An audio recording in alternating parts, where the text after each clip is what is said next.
Ya, kali ini kita akan membahas tentang topik yang sangat menarik ya, strategi untuk mencapai financial freedom. Oke, penasaran dengan strateginya? Pasti teman-teman berpikir ya, ini beneran apa bohongan nih? Yang pasti kalau teman-teman simak sampai habis videonya, teman-teman tidak akan menyesal karena di video kali ini kita akan mengupas tuntas strategi untuk mencapai financial freedom. Oke, yuk kita perhatikan, dan yang paling penting adalah dicatat ya. Oke, supaya teman-teman tuh bisa praktekkan. Ya, sebenarnya ini saya baca buku ini ya, The Latte Factor oleh David Bach. Oke, bagi teman-teman yang belum pernah baca, saya akan mencoba untuk mensummarikan buat teman-teman supaya bisa lihat juga. Kalau teman-teman ada waktu, teman-teman bisa baca bukunya. Bukunya sangat bagus dan sangat menginspirasi sekali ya. Sehingga saya memutuskan untuk share juga ke teman-teman supaya teman-teman bisa mendapatkan manfaat dari buku ini gitu. Jadi ada beberapa strategi, ada beberapa rumus, beberapa kiat, saran yang memang di buku Latte Factor ini bagus gitu. Jadi saya mau share nih buat teman-teman sekalian. Pasti teman-teman penasaran ya. Jadi ya sebenarnya topik yang tentang uang itu memang menarik ya, karena ya mau gimana, kita hidup memang perlu uang. Tapi jangan sampai uang itu mengendalikan kita, ya kan? Maka dari itu kita harus bisa memanage uang itu supaya kita bisa membuat uang itu bekerja untuk kita. Oke? Ada satu kalimat yang menurut saya sangat bagus ya, saya sekalian share di sini. If you don't know where you going, you might not where you end up. Apa nih maksudnya? Jadi kalau di Indonesia kan, artinya begini. Apabila kamu tidak tahu kemana kamu akan pergi, maka kemungkinan kamu tidak akan menyukai tempat di mana kamu nanti berakhir.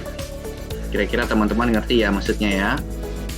Jadi kita harus setting goal dari sekarang gitu. Teman-teman pernah berpikir gak sih kita tuh kayak hidup di dunia ini tapi kadang-kadang gak punya tujuan gitu. Hidup, kerja, dapat duit, habisin. Kerja, dapat duit, habisin. Atau punya tabungan sedikit gitu ya. Terus kok gak kaya-kaya gitu, kok duitnya numpang lewat gitu ya, dari kecil kayak gitu, udah gede gitu lagi, terus kerja gitu lagi, seperti yang saya gambar ini, anak-anak lari, udah remaja lari, kerja lari, sampai tua juga bahkan lari dia, sampai tua juga bahkan kayak gitu. Ini teman-teman harus menyadari hal ini gitu, jangan sampai ketika kita sudah tua, terus kita baru bilang ke diri kita sendiri, kok ini gak ada yang ngasih tahu saya gitu ya. Nah, untung teman-teman ada lihat video ini, jadi ini kebetulan saya kasih tahu. Jadi jangan sampai menyesalnya terlambat gitu. Jadi harus dari sekarang kita sadarnya, kita harus bikin goalnya mau seperti apa. Jadi jangan lari tanpa tujuan gitu loh. Nanti pas udah tua masih lari gitu, kita nggak bisa menikmati hidup gitu. Kita kan hidup di dunia ini tuh harus fully live, menikmati hidup juga gitu. Jangan sampai kita menikmati hidupnya pas tua gitu. Pas tua apa yang mau dinikmati, udah lemes ya kan. Jadi kita harus balance juga gitu. Jadi jangan seperti ini ya, jangan seperti gambar ini terus dia berlari gitu. Jadi kita harus balancing. Gimana cara balancing atau menyeimbangkan hal ini? Oke, kita akan bahas di next slide ya. Jadi ini ada gambaran supaya teman-teman tuh bisa tahu dulu nih, supaya teman-teman bisa aware dulu nih, apa sih yang mau kita sampaikan di sini. Jadi teman-teman harus pertama bikin rencananya mau seperti apa, teman-teman udah tahu kira-kira ke depannya mau seperti apa, 10 tahun lagi gimana, 20 tahun lagi gimana, 30 tahun lagi gimana gitu. pensiun umur berapa gitu. Kalau di Indonesia rata-rata umur pensiun tuh 55 ya, 55. Oke.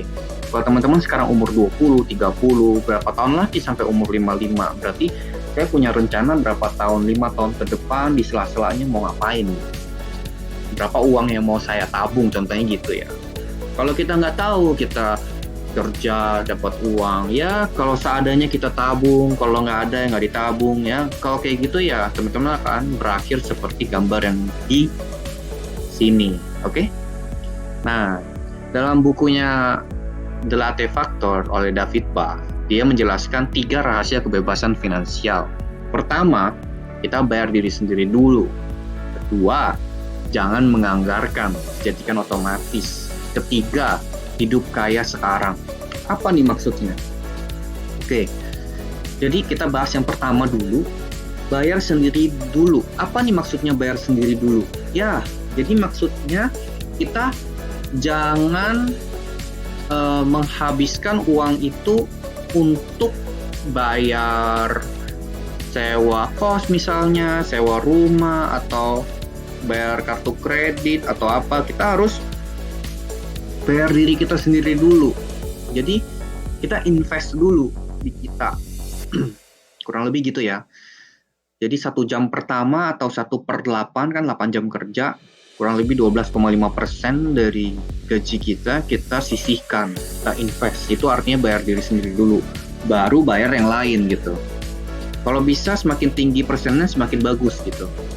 Kedua, jangan menganggarkan, jadikan otomatis. Kadang-kadang kita nganggarin terus atau jebol anggarannya. Kita harus jadikan otomatis, kayak misalnya kita pakai BCA ya, kita bisa otomatiskan itu tabung ke rekening investasi kita gitu ya contohnya ya. Kemudian ada hidup kaya sekarang. Hidup kaya sekarang tuh maksudnya jangan nunggu udah tua baru kita mau hidup kaya. Hidup kaya dari sekarang. Kita harus menikmati hidup kita dengan cara-cara yang bisa dipertanggungjawabkan. Jadi jangan tunggu umur tua dulu ya. Jadi harus dari sekarang kita udah hidup kaya. Caranya gimana? Jadi semua itu tergantung habit. Jadi dengan kita punya kebiasaan yang baik, tidak boros, atau kita hanya mengeluarkan sesuatu yang memang menurut kita itu untuk dipakai, maka kita sebenarnya untuk hidup kaya sekarang ini kita bisa banget gitu. Nanti di berikutnya saya akan jelaskan gimana caranya hidup kaya sekarang gitu ya. Jadi ada 3 ya, bayar diri sendiri dulu, jangan menganggarkan, jangan bikin budget ya, jadikan semua itu otomatis supaya kita bisa langsung transfer uangnya ke rekening investasi yang sudah kita siapkan biar nggak jebol nih ya. Jadi konsisten. Kemudian yang ketiga adalah hidup kaya sekarang. Hidup kaya sekarang, ya ini penting sih. Jadi maksudnya hidup kaya, maksudnya saya tekankan ya bukan boros ya. Jadi di sini tuh kita hidup dengan cara yang bisa dipertanggungjawabkan ya. Kita pengen apa ya berarti kita harus nabung, kita harus hemat segala macam ya. Oke, ini ada mitos uang lagi nih dari buku The Latte Factor yang tadi saya jelaskan ya. Mitos uang itu artinya mitos ya, namanya mitos tuh nggak mungkin. Kadang-kadang orang tuh berpikir seperti ini gitu loh. Tapi itu hanya mitos, makanya saya kasih tahu. Hasilkan uang lebih banyak dan Anda akan kaya. Bener gak sih? Menurut David Bach di bukunya The Latte Factor ini mitos gitu. Kita tidak perlu menghasilkan lebih banyak uang untuk supaya kaya. Sebenarnya itu tergantung habit, balik lagi tergantung habit. Saya akan jelaskan nanti ya. Kemudian yang kedua, membutuhkan uang untuk menghasilkan uang. Kita tidak butuh uang buat menghasilkan uang gitu. Kita bisa menghasilkan uang tanpa perlu uang kan. Nah kalau ini lebih konsep seperti kita perlu modal supaya kita bisa bikin usaha kan kayak gitu. Padahal sebenarnya kita tidak perlu modal dulu nih. Kita bisa pakai uang orang lain seperti investor. Kita nggak perlu pakai uang kita sendiri, betul nggak? Berarti kan kalau kita pakai uang investor kita tidak membutuhkan uang untuk menghasilkan uang, betul? Kemudian yang ketiga, orang lain akan menjagamu. Siapa yang mau jaga? Ini kan mindsetnya ini mitos uang terlalu ini ya. Orang lain akan menjagamu. Gak ada yang bisa menjaga kamu selain diri kamu sendiri. Kamu gak bisa expect orang lain buat jaga kamu. Siapa yang bisa jaga kamu? Suami kamu, istri kamu, orang tua kamu, adik kamu, sepupu. Mereka nggak selamanya sama kalian gitu. Yang ada kadang kita memang saling membantu, tapi kita nggak bisa rely sama orang selamanya. Kita harus rely sama diri sendiri juga. Kita harus mempersiapkan diri kita seperti itu ya. Jadi kurang lebih 3 mitos uang ini sudah jelas ya. Jadi yang paling penting ya, itu yang mitos yang pertama, itu yang memang mendarah daging ya. Hasilkan lebih banyak uang dan Anda akan kaya. Kalau hasilkan lebih banyak uang terus Anda pengeluarannya juga banyak, ya sama aja bohong, ya nggak? Makanya saya bilang tadi tergantung habit. Kalau Anda hasilkan lebih banyak uang, habit Anda boros, ya habis juga, betul nggak? Jadi walaupun Anda tidak menghasilkan lebih banyak uang, tapi habit Anda tidak boros atau bisa saving, artinya Anda akan kaya. Oke? Jadi mitos-mitos ini dulu nih, kita harus sama-sama setuju dulu nih dengan konsepnya ya. Nah, solusi untuk masalah uang bukan lebih banyak uang, melainkan kebiasaan baru. Contoh, ya kan? Kita setiap hari nih beli kopi sama sandwich, ya itu sandwich. Kita ubah, kita transform. Jadi cuman beli kopi aja, nggak perlu pakai sandwich, bisa nggak gitu? Ini tiap hari nih kita beli nih, ya kan? Udah terbiasa gitu. Jadi tiap sarapan harus ada kopi sama sandwich. Gitu. Coba teman-teman ganti jadi kopi aja, hikmah dong ya habis itu ya. Nggak, intinya aja ya. Inti dari cerita ini tuh kita rubah habit, misalnya ke jangan boros, misalnya kalau nggak perlu sandwich ya nggak perlu, kita minum kopi aja cukup gitu. Ini kita anggap lagi cemilan lah ya, jangan sarapan ya, lagi cemilan lah, cemilan. Kita sekali ngemil harus 2 paket, ini kopi sama sandwich, kita rubah, jangan kopi sama sandwich, ganti. Misalnya dengan kita hemat sandwich, kita bisa hemat 10.000 ya kan, atau 25.000 deh.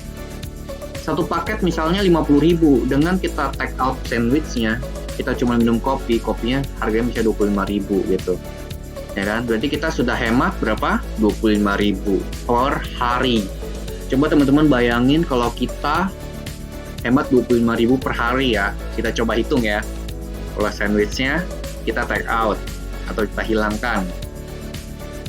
Nah, penghematan per hari 25.000, penghematan per tahun berapa? Kali 365 hari menjadi 9.115.000. Periode 3 tahun kita investasikan dengan bunga 10% per tahun menggunakan BA Financial Calculator dengan efek compounding per tahun. Pada tahun ke-30 berapa? Tebak dong. 1 miliar teman-teman. 1,5 miliar. Gak kebayang ya.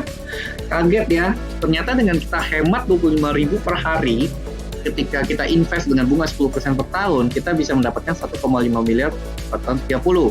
Padahal sebenarnya 9 juta kali 30 tahun itu 273 loh. Ternyata efek compounding itu luar biasa ya. Kita pikir cuma dapat 273 juta, ternyata salah. Ternyata setelah efek compounding itu menghasilkan 1,5 miliar gitu. Untuk penggunaan BA Financial Calculator di video-video sebelumnya teman-teman bisa lihat, sudah sering saya praktekkan caranya. Ini biar cepat aja, kita langsung memperlihatkan ke teman-teman bagaimana efek compounding itu bekerja. Jadi bunga investasi 10 tahun ada nggak? Ada, bisa. Ada peer-to-peer, ada saham, ya kan? Teman-teman bisa coba. Ini udah konservatif sekali. Biasa bisa sampai 12%, 15%, tapi saya ambil 10% nggak apa-apa. Yang pasti jangan deposit. Deposit itu Anda pasti akan kalah sama inflasi. Jadi kita cari investasinya at least minimal 10%, oke? Nah, kebayang kan? Jadi itulah kalau kita rubah habit. Ternyata dari kita rubah habit sedikit, take out sandwich, kita nggak makan sandwich sehari, ternyata kita bisa menghasilkan 1,5 miliar pada tahun ke-30 dengan investasi. Berasa ya? Hasil akhirnya berasa, tapi ketika kita makan sandwichnya nggak berasa 25.000, betul nggak? Nah itulah. Sama kita beli kopi kekinian juga gitu. nggak berasa, dikit-dikit nggak berasa gitu. Lama-lama ketika kita invest 10% per tahun, ternyata bisa menghasilkan sesuatu yang sangat luar biasa gitu. Maka dari itu, kuncinya apa? Kuncinya adalah habit. Dengan kita mengendalikan habit atau kebiasaan kita menjadi kebiasaan yang bisa dipertanggungjawabkan, kita akan bisa mencapai financial freedom. Oke? Nah, ini gambaran akan menyadarkan teman-teman ya. Misalnya si susah nih, berinvestasi 6 juta per tahun selama 9 tahun dengan bunga 10% lagi sejak umur 19 sampai 27 ya, 9 tahun ya. Pada umur 28 lama-lama tidak invest, artinya dia tidak top up. Dia top up-nya hanya selama 9 tahun, berarti 9 kali 6, 54 juta. Oke? Berarti dia cuma 9 tahun ya, dari 28 sampai umur 55 dia udah tidak invest. Maksudnya tidak nambah, tapi dia tetap invest dengan bunga 10% per tahun. Oke? Nanti kita compare ya. Nah, ini sampai sini teman-teman udah ngerti ya, kurang lebih seperti ini. Diserap dulu, silakan. Oke, sekarang Budi nih, dia berinvestasi 6 juta, tapi dia telat. Dia startnya pada umur 28, dengan bunga 10% kita samakan hingga 55. Pada umur 19 sampai 27 dia tidak berinvestasi. Total investasinya pasti lebih besar dong, 168 juta. Dapat dari mana? 6 juta dikali 28 tahun, kan dia investasi 28 tahun, 28 kali kan. Nah, Susan nih investnya lebih cepat. Budi ini investnya telat. Susan invest umur 19, Budi invest umur berapa? 28. Budi lebih banyak masukin daripada Susan. Menurut teman-teman lebih banyak duitnya siapa pada akhir tahun 55? Coba. Dan investasi Susan 1 miliar, investasi Budi 800 juta. Loh kok bisa? Nah itulah kekuatan dari compounding interest dan kekuatan dari start early atau mulai sejak dini. Jadi kalau teman-teman mulai investasi sejak dini, sedini mungkin, efeknya akan luar biasa. Karena compounding itu semakin besar waktunya, semakin besar pula nilainya. Jadi kunci dari kita bisa memanfaatkan kekuatan compounding itu dengan kuncinya adalah waktu. Semakin banyak waktu yang dimasukkan, maka nilainya akan semakin tinggi. Padahal Susan cuma 54 juta, Budi 168 lebih banyak, tapi tetap investasinya lebih kecil. Budi kan cuma 800. Susan invest dikit aja udah 1M karena dia startnya lebih cepat. Padahal dia masukin cuma 9 tahun. Nah, kurang lebih teman-teman sudah mengerti ya. Mulai sejak dini, rubah kebiasaan habit, niscaya teman-teman bisa mencapai financial freedom. Ya. Dan pada prosesnya juga kita jangan terlalu berhemat sampai kita kelaparan ya. Jadi kita hidup harus dinikmati juga. Jadi di sini teman-teman udah dapat goalnya ya. Teman-teman sudah tahu goalnya mau seperti apa. Kita ketika prosesnya kita bisa menikmati gitu.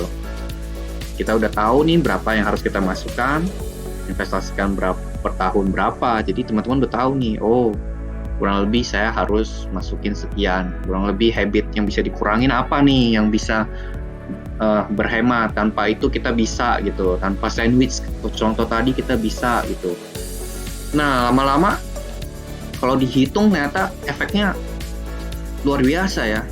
Maka dari itu ya saya ulang ya, habit atau kebiasaan dan mulai sejak dini investasinya. Oke, itu aja dari saya. Terima kasih teman-teman. Subscribe and like apabila teman-teman merasa channel ini bermanfaat. Oke, sampai jumpa di channel Cari Uang.